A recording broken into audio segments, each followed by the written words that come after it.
नमस्कार मंडळी, तुम्हा सर्वांचं पुन्हा एकदा स्वागत आहे आकाश ब्रह्मंटी या माझ्या यूट्यूब चॅनलमध्ये. आज मी माझ्या गावी आलो आहे दत्तजयंतीनिमित्त. आमच्याकडे दत्तजयंती उत्सव हा फार मोठ्या उत्साहात साजरा केला जातो. याची पूर्वतयारी साधारणतः 3-4 महिन्यापासूनच चालू होते. कोकणात कोणतेही साजरे होणारे सण हे तेथील ग्रामस्थ आणि मुंबईकर या मंडळाच्या वतीने एकजुटीने साजरे केले जातात.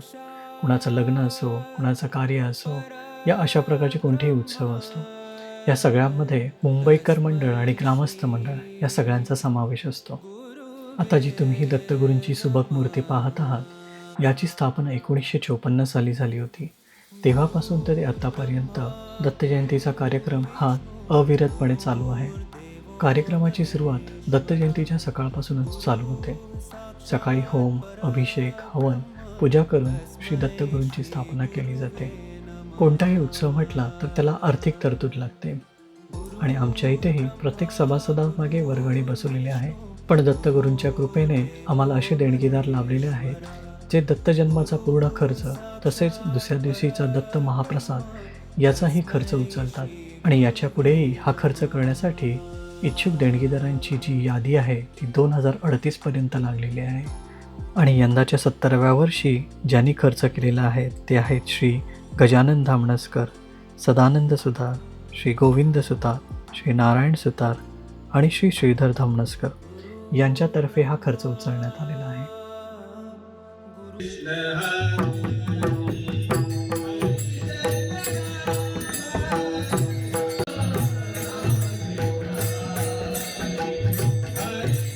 श्री विष्णूशी नमस्कार केला, म्हणे आता त्रैमूर्ती एकधाला दाखवा कोटे सत्वरूप.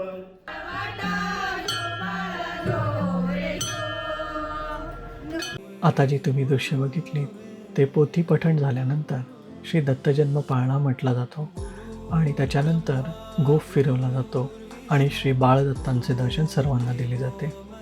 जन्मकाळानंतर आमच्याकडे भंडारा वाटप केला जातो. भंडारा म्हणजेच वरण, भात, भाजी याचा महाप्रसाद भाविकांना दिला जातो आणि मोठ्या उत्साहामध्ये हा प्रसाद ग्रहण केला जातो. साधारणतः त्या रात्री 500 ते 600 माणसं या महाप्रसादाचा लाभ घेतात. भंडारा आटपल्यानंतर लागोलाग हरिपाठ, कीर्तन आणि जागरण दिंडीचा कार्यक्रम सुरू होतो आणि हा पहाटे काकडा आरतीपर्यंत चालू राहतो.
दुसऱ्या दिवशी सत्यनारायणाची महापूजा आणि त्याच्यानंतर संध्याकाळी श्री दत्त पादुका मिरवणूक सोहळा हा मोठ्या उत्साहात साजरा केला जातो.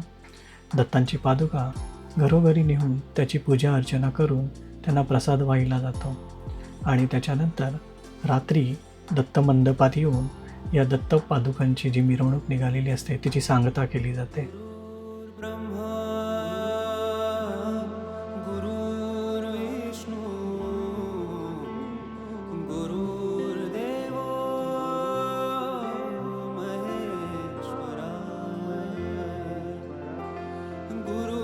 साक्षात